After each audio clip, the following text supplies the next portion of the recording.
ও বান্দা, তোর এত টেনশন কিসের রে? আমি আল্লাহ তো তোর জন্য আছি। সুবহানাল্লাহ, আমি আছি না তোর? আরে যার কেউ নাই তাই না টেনশন করে, যার টাকা নাই সে টাকা নিয়ে টেনশন করে, যার অভিভাবক নাই সে অভিভাবক নিয়ে টেনশন করে, যার মোবাইল নাই সে মোবাইল নিয়ে টেনশন করে। আরে আমি আল্লাহ তো আছি, তো আমি আল্লাহ তো আছি, যিনি ইন্নাল্লাহ আলা কুল্লি শাইইন কাদির। আমি আল্লাহ রহমান তো আছি, আমি রহিম তো আছি, আমি গফফার তো আছি, আমি সত্তার তো আছি। সুবহানাল্লাহ, আমি গফফার তো আছি, আমি রাজ্জাক তো আছি।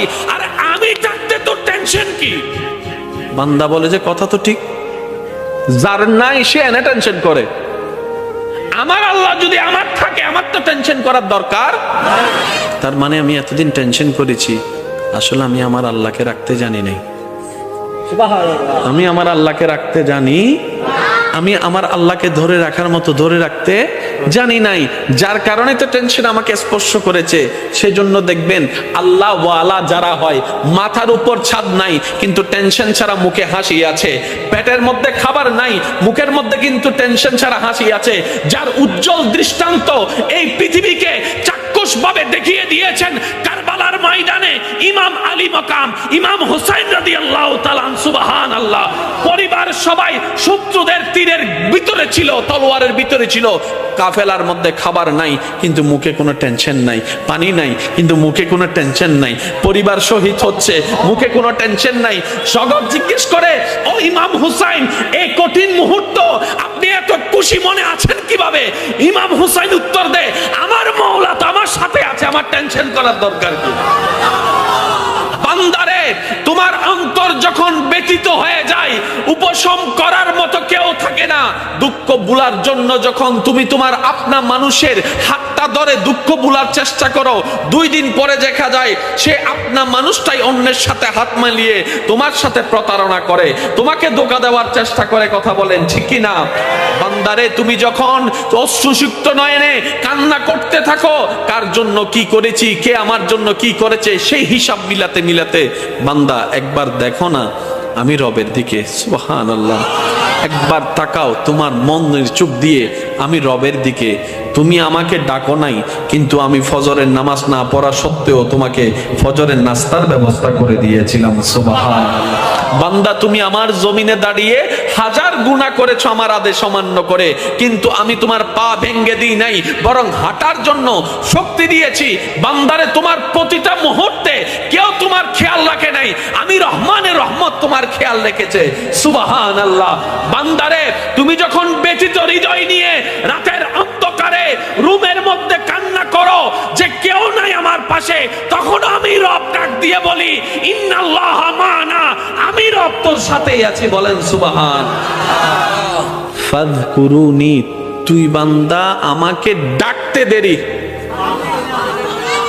আযকুরুকুম, সারা দিতে আমার দেরি হবে না। ফাযকুরুনি, বান্দা তুই আমাকে স্মরণ করতে দেরি, আযকুরুকুম, তোকে স্মরণ করতে আমার দেরি হবে না। এক কথায় ফাযকুরুনি, বান্দা অভাবে পড়ে তুই আমাকে স্মরণ কর, আযকুরুকুম, অভাব থেকে মুক্তি করার মাধ্যমে আমি তোকে স্মরণ করব। সুবহানাল্লাহ, ফাযকুরুনি, বান্দা বিপদে পড়ে তুই আমাকে স্মরণ কর, আযকুরুকুম, বিপদ থেকে উদ্ধার করে মাধ্যমে আমি তোকে স্মরণ করব। ফাযকুরুনি, অসুস্থ হয়ে তুই আমাকে স্মরণ কর, আযকুরুকুম, তোকে আমি নিরাময় দিয়ে স্মরণ করব। সুবহানাল্লাহ, ফাযকুরুনি, তুই ঋণে পড়ে আমাকে স্মরণ কর, আযকুরুকুম, আমি ঋণ মুক্তি দেওয়ার মাধ্যমে তোকে স্মরণ করব। ফাযকুরুনি, তুই পারিবারিক অশান্তির মাধ্যমে আমাকে স্মরণ কর, আযকুরুকুম, শান্তি দেওয়ার মাধ্যমে আমি তোকে স্মরণ করব। ফাযকুরুনি, বউয়ের অত্যাচার, স্বামীর অত্যাচার, এলাকার অত্যাচার, পরিবারের অত্যাচার, বাবা চাচা মামার অত্যাচারে তুই ধৈর্য ধরে আমাকে স্মরণ কর, আযকুরুকুম, বিজয়ের দেওয়ার মাধ্যমে আমি তোকে স্মরণ করব। আপনাকে আমাকে রবের দিকে নিয়ে যায়, যে কষ্ট আপনাকে আমাকে নামাজের সিজদার দিকে নিয়ে যায়, যে যন্ত্রণা আপনাকে আমাকে তাহাজ্জুদ নামাজের দিকে নিয়ে যায়, যে দুঃখ কষ্ট যন্ত্রণা আমাদেরকে আল্লাহর সবরের দিকে নিয়ে যায়, সেই দুঃখ কষ্ট বাহ্যিকভাবে দুঃখের হলো, পরকালের চোখ দিয়ে তাকালে দেখবেন প্রত্যেকটা জায়গায় টাকাই নিয়ামত আর নিয়ামত। কেমন নিয়ামত? ওই দুঃখটা আসার কারণে আপনি ধৈর্য ধরেছেন, ধৈর্য ধরার কারণে আল্লাহর প্রিয় হতে শুরু করেছেন। ওই ধনওয়ালা বেশিরভাগ পরিবারের সন্তানরা দেখবেন মা বাবাকে সম্মান করে না। ধনওয়ালার বেশিরভাগ পরিবার, আমি সবার কথা বলছি না, বারবার বলছি, কিছু কিছু পরিবারকে দেখবেন আপনি যেখানে মেয়েরা কাপড়ে ঠিক থাকে না, সম্পর্কে ঠিক থাকে না, সেই তুলনায় তো আপনার পরিবার অনেক ভালো আছে। হয়তো খাবারের কষ্টটা হচ্ছে আর কি, হয়তো বেতনটা দিতে একটু কষ্ট হয়ে যাচ্ছে আর কি, কিন্তু ইজ্জত তো নিলামে তুলেন নাই, ইজ্জত তো নিলামে তুলেন নাই। যাই কিছু হোক, ইজ্জত নিয়ে তো আছেন। আর সবাই হয়তো এই কথাই একমত হবেন, একজন মানুষের জীবনে দুনিয়ার বিষয়ে সবচাইতে দামি সম্পদের নাম হচ্ছে ইজ্জত সম্মান। ইজ্জত সম্মানের চাইতে দামি কোনো কিছু হতে পারে? আপনি যদি আমাদেরকে সম্মান দিয়ে শাক দিয়েও বাদ দেন, আর যদি অপমান করে পোলাও রোজ বিরিয়ানি দেন, কথা বলতে হবে তো, অপমান করে যদি পোলাও রোজ বিরিয়ানি দেন এখানে যাবে না। আর যদি সম্মান দিয়ে একটু শাক দিয়ে লবণ দিয়ে বাদ দেন, ভাই আপনার জন্য অনেক মেহমানদারি করার ইচ্ছা ছিল কিন্তু আমার তো তৌফিক নেই, একটু ভাত আর লবণ, আপনি খুশি মনে খাইতে পারবেন, কারণ সেখানে আপনি সম্মান দেখেছেন, সেখানে আপনি ভালোবাসা দেখেছেন। সুবহানাল্লাহ। যাদের ধন বেশি ওনারা মনে করে, আমরা যারা ধন নাই তারা মনে করে কি আল্লাহ তাআলা খুশি হলে ধন দেয়, আল্লাহ খুশি হলে গাড়ি দেয়, আল্লাহ খুশি হলে বাড়ি দেয়, আল্লাহ খুশি হলে ব্যবসা দেয়, আল্লাহ খুশি হলে চাকরি দেয়, আল্লাহ খুশি হলে রাজত্ব দেয়, আল্লাহ খুশি হলে জায়গা দেয়। শ্রদ্ধার সাথে বলি, না রে না ভাই, আল্লাহ খুশি হলে রাজত্ব দেয় না। এরকম হলে তো ফেরাউনের উপর আল্লাহ খুশি, এটা প্রমাণ হয়ে যেত। আল্লাহ খুশি হলে রাজত্ব দেয় না। আল্লাহ খুশি হলে, খুশি হওয়ার নিদর্শন টাকা নয়, বাড়ি নয়, গাড়ি নয়। আল্লাহ যখন কোন বান্দার উপর খুশি হয়ে যায়, হাজার বিপদের মধ্যে তার অন্তরে আল্লাহ প্রশান্তি নাজিল করে, দয়া নাজিল করে, শান্তি নাজিল।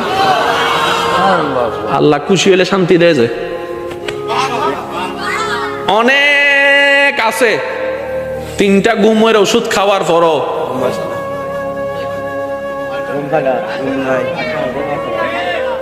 আরেকজন বাঙ্গা ঘরে থাকে, বাট্টা খাওয়ার পরে, নামাজ পড়ে বাট্টা খাওয়ার পরে যখন শুই, এবার বলেন সুখী কে, 10 তলা ওয়ালা নাকি বাঙ্গা ঘর ওয়ালা? আর একটু জোরে বলেন না। 10 কোটি টাকা ওয়ালা, জামাইয়ের সাথে বউয়ের দেখা হয় না, বউয়ের সাথে জামাইয়ের দেখা হয় না, এক টেবিলে কখন ভাত খাইছে খবরও নাই, কারণ স্বামী স্বামীর জায়গায় ব্যস্ত, স্ত্রী স্ত্রীর জায়গায় ব্যস্ত, ছেলে ছেলের রাজত্বে, মেয়ে মেয়ের রাজত্বে, সব আছে কিন্তু ওই যে একটা মায়া মহব্বত নাই। কারণ যা কিছু দরকার হয় হোয়াটসঅ্যাপে মেসেজ, পাপ্পা আমার এটা লাগবে, উনি এখান থেকে মেসেজ দেয়, ঠিক আছে ম্যানেজারকে বলে দিচ্ছি তুমি নিয়ে নিও, চেহারা যে দেখবে সেটা পর্যন্ত দেখা হয় না। অথচ আপনার সন্তানের একটা কলম লাগলো আপনার পিছনে 3 ঘন্টা করে, বাবা ও বাবা ও বাবা একটা কলম দাও না, ও বাবা একটা জুতা কিনে দাও না, ও বাবা একটা কাপড় কিনে দাও না। বাবা ডাকতো আপনি শুনেন, আব্বু ডাকতো শোনার শান্তি আপনি পেয়ে যাচ্ছেন এই গরিবী জিন্দেগির মধ্যে। সেজন্য মনে রাখবেন, গরিবিটাও পরীক্ষা, বড় লোকিটাও পরীক্ষা, বুঝার জন্য বড়, দন থাকাও পরীক্ষা, দন না থাকাও পরীক্ষা। কিন্তু আপনি যদি বেশিরভাগ নবী রাসূলের, আল্লাহর ওলিদের জীবনীকে খেয়াল করেন, ওনারা দেখবেন গরিবী জিন্দেগিকে থেকে আপন করে নিয়েছেন। কেন? বলে যে কোটিপতি হয়েও পরীক্ষা, গরিব হয়েও পরীক্ষা, দুইটার মধ্যে পার্থক্য আছে। যদি আমি কোটিপতি হয়ে পরীক্ষা দিই আমার হিসাব লম্বা হয়ে যাবে, আর আমি যদি গরিব হয়ে পরীক্ষা দিই আল্লাহরে যাই বলবো আল্লাহ দাও নাই কিছু, পরীক্ষা দিব কি? ও নবী, আপনি যদি চান আমি উহুদ পাহাড়কে স্বর্ণের পাহাড় বানাই দিতে রাজি। নবী বলেছেন আল্লাহ এটা আপনার বড় দয়া, কিন্তু আমি নিব না। সুবহানাল্লাহ বলেন না। আল্লাহ বলে যে ও নবী আপনি যদি চান ডেইলি 4 বেলা জান্নাত থেকে খাবার আমি আল্লাহ পাঠাবো, এটা আমার জন্য কোনো ব্যাপারই না। নবী বলে যে আল্লাহ আমি, আপনি দয়া করেছেন, আমি খুশি হয়েছে, কিন্তু এটা আমি নিব না। এত কিছু থাকার পরও নবী বলতেছেন যার যা আছে নিয়ে আসো। জগৎ বলে যে কি রে, নবীর ভান্ডারে তো কমতি নাই, আল্লাহকে বললে তো সব পাঠাই দিচ্ছে। নবী বলে যে না, আল্লাহ দয়া করে দিয়েছেন সত্য, আমি একটু আমার সাহাবাদেরকে করার সুযোগ দিচ্ছি, ইসলামের জন্য ত্যাগ দেওয়ার সুযোগ দিচ্ছি। যেন তাদের সেই চরিত্রটা পরবর্তী উম্মতরা দেখে যেন বুঝতে পারে ইসলামের জন্য সাহাবায়ে কেরাম কতটুকু দেওয়ার চেষ্টা করেছেন, করার চেষ্টা করেছেন। সুবহানাল্লাহ। আল্লাহর নবী বলে, আমার আল্লাহ আমাকে শুধু এক জায়গার ভিক্ষুক রাখছে আর সব জায়গায় বাদশাহী দিয়েছেন। নবী বলে, আমি মুস্তাফা শুধু আল্লাহর দরবারে ভিক্ষুক আর সব জায়গায় আমার আল্লাহ আমাকে বাদশাহী দান করেছেন, ইমামুল আম্বিয়া বানিয়ে দিয়েছেন। ও নবী, সাবি ব্যবহার করেন না, দয়া করে দিয়েছে, আমি রেখে দিয়েছি। নবী আপনি ব্যবহার করবেন না? ওই করবো তো। ও নবী কখন করবেন? ওই হাসরের ময়দানে। ইয়া রাসূলুল্লাহ, হাসরের ময়দানে ব্যবহার কিভাবে করবেন? তখন নবী বলে যে হাসরের ময়দানে আমার গুনাহগার উম্মত যখন জাহান্নামে চলে যাবে, তখন আমি আল্লাহর দরবারে সিজদায় গিয়ে বলবো, আল্লাহ তুমি আমাকে এটা দিয়েছো, আমি নিই নাই, এটার বদৌলতে আমার উম্মতকে জান্নাত দান করো, আমার উম্মতকে জান্নাত দান করো। আল্লাহ তুমি স্পেশাল দোয়ার ব্যবস্থা করেছো, অন্যান্য নবীরা দোয়া ব্যবহার করেছেন, আমি দোয়াটা রেখে দিয়েছি। হাসরের ময়দানে আমার গুনাহগার উম্মতকে জাহান্নামী থেকে জান্নাতে বানানোর জন্য। সুবহানাল্লাহ। আর একটু জোরে বলেন না সুবহানাল্লাহ। কি সৌভাগ্য আমাদের, ওই দয়াল নবীর উম্মতের খাতায় আপনি আমি নাম লেখাইতে পারছি। আজকে একটা কথা মনে রাখবেন, সারা পৃথিবীর সমস্ত জ্ঞানী ব্যক্তি 10,000 কোটি বছর ওয়াইজ করে বক্তব্য দিয়ে কিতাব লেখে যতটুক জ্ঞানের পাহাড় হবে, সমস্ত কিছু কোরআনে আল্লাহ তাআলা এক শব্দে শেষ করে দেন। আর একটু জোরে বলেন না। কোরআনের মুজিজাটাই ভিন্ন।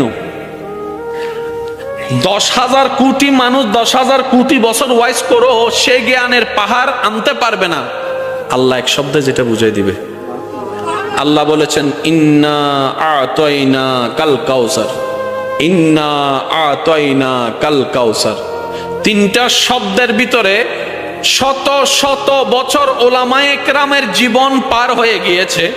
কেউ কিতাবের লিখনির মাধ্যমে, কেউ তাফসীরের মাধ্যমে, কেউ তাশরীহের মাধ্যমে, কেউ ওয়াইজের মাধ্যমে, কেউ বক্তব্যের মাধ্যমে, কেউ ক্লাসের মাধ্যমে শত শত বছর পার হওয়ার পরও আজকের ওলামায়ে কেরামকে জিজ্ঞেস করেন, হুজুর এবার আপনার সিদ্ধান্ত কি? ইন্না আতাইনা কাল কাউসারের কামা হক্কুহু মুকাম্মিল তাফসীর কি শেষ হয়েছে? হুজুর বলবে এখনো শেষ হয় নাই, কিয়ামত পর্যন্ত শেষই হবে না। বলেন সুবহানাল্লাহ। এটা হচ্ছে কোরআনের বড় সৌন্দর্যতা। সুবহানাল্লাহ। এই দেখেন, কষ্ট হচ্ছে না তো আপনাদের? প্রত্যেকটা বান্দার কাছে আল্লাহ পাক নামাজের হিসাব নিবে না? বলেন না, নিবেন না? রোজার হিসাব আল্লাহ তাআলা কিন্তু শুকরিয়ার হিসাবও নিবে। কি কি শুকরিয়া করছস বল। এবার চোখে দিয়েছেন কে? আল্লাহ। তো দেখতে পারাটা আল্লাহর রহমত, আল্লাহর নিয়ামত, তাহলে শুকরিয়া আদায় করতে হবে। ঠিক আছে? বলতে পারা আল্লাহর নিয়ামত, তাহলে শুকরিয়া করতে হবে। শুনতে পারা আল্লাহর নিয়ামত, এভরিথিং আল্লাহর নিয়ামত, শুকরিয়া করতে হবে। তাহলে এখন কি হবে জানেন? 24 ঘন্টা আমাদের কি করতে হবে?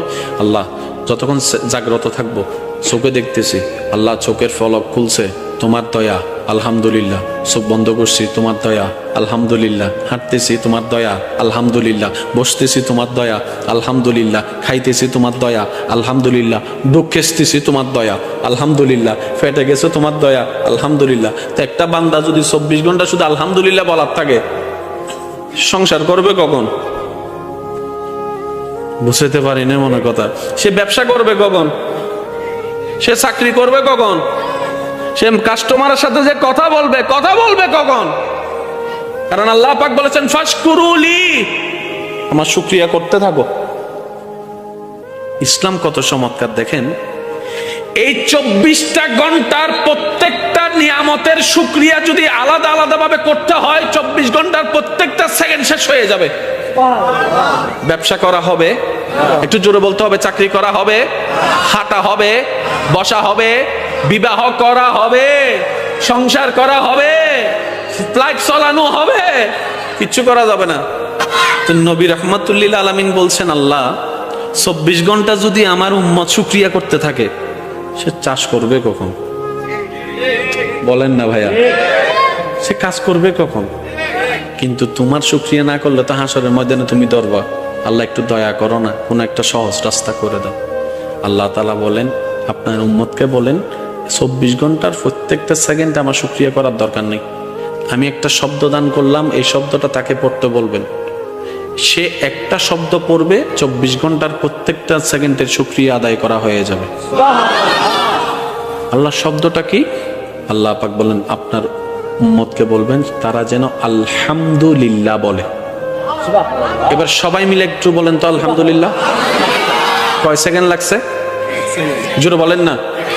অর্থটা কি? সমস্ত প্রশংসা তোমার। আলহামদুলিল্লাহ, তুমি আল্লাহ যা দিয়েছ সব নিয়ামতের প্রশংসা তোমার। এই আলহামদুলিল্লাহর ভিতর চোখ আছে না নাই? আমি বলতে যাব, আপনার একটু জোরে জোরে বলেন। চোখের দেখা আছে না নাই? কানের শোনা আছে না নাই? মুখের বলা আছে না নাই? জিহ্বার স্বাদ আছে না নাই? পেটের ক্ষুধা আছে না নাই? ক্ষুধা নিবারণ আছে না নাই? হাঁটাটা আছে, বসাটা আছে, শোয়াটা আছে, ব্যবসা আছে, চাকরি আছে, সন্তান আছে, স্ত্রী আছে, পুত্র আছে, মা আছে, বাবা আছে, সমস্ত নিয়ামত সেটার ভিতরে বলেছেন এক সেকেন্ড আলহামদুলিল্লাহ, আপনার আমলনামায় লেখা হচ্ছে হাজার হাজার কোটি গুণ সওয়াব।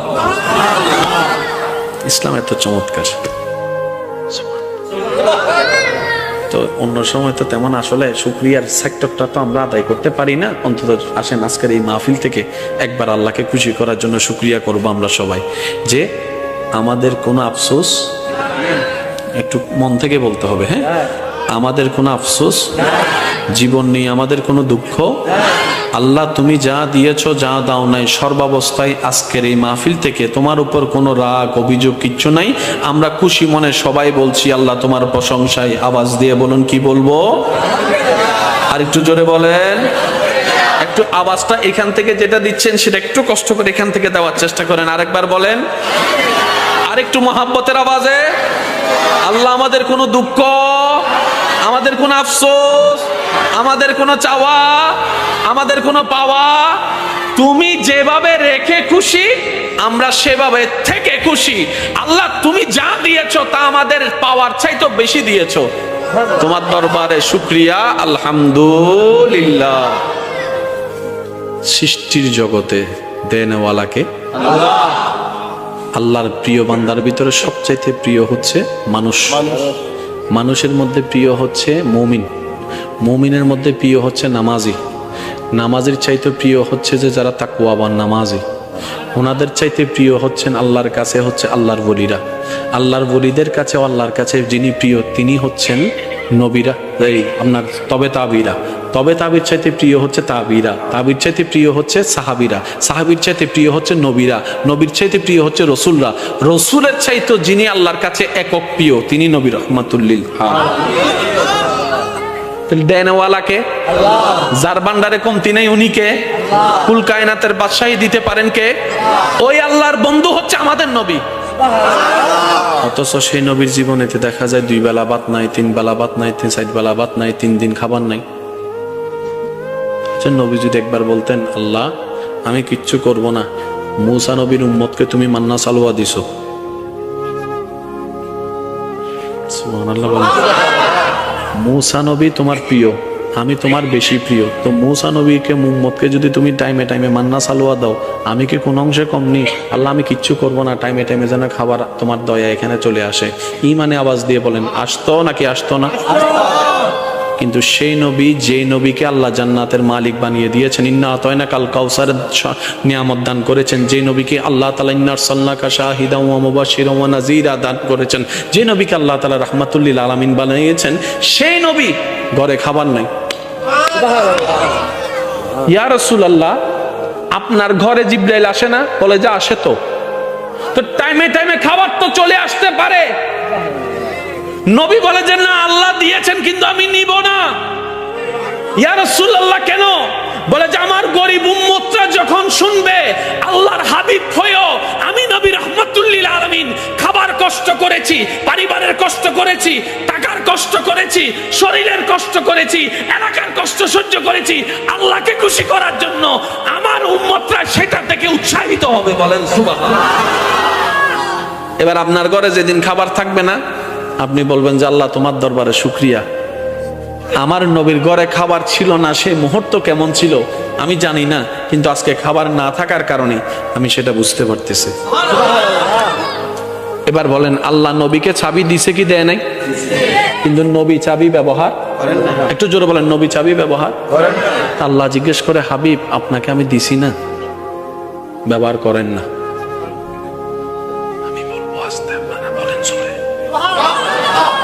ভীষণের আওয়াজে নুনি। আল্লাহ বলে যে আমি দিছি তো, নবী বলে যে আল্লাহ আমি আপনার দয়াটা নিছি তো ব্যবহার করেন না। যুদ্ধের ময়দানে গেছে, এখন আপনারা শুধু বললে মিল পাবেন। নবীজি বলছেন যার যা আছে নিয়ে আসো, যার যা আছে। আপনজন এক একজনের মতো করে আনতেছেন। সিদ্দিক আকবর আনতে আনতে সাই পর্যন্ত নিয়ে আসছে।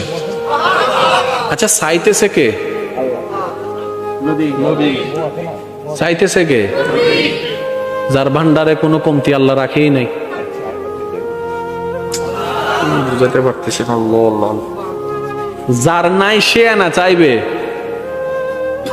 আল্লাহ তো নবীকে ভান্ডারে চাবি দিয়ে দিছে।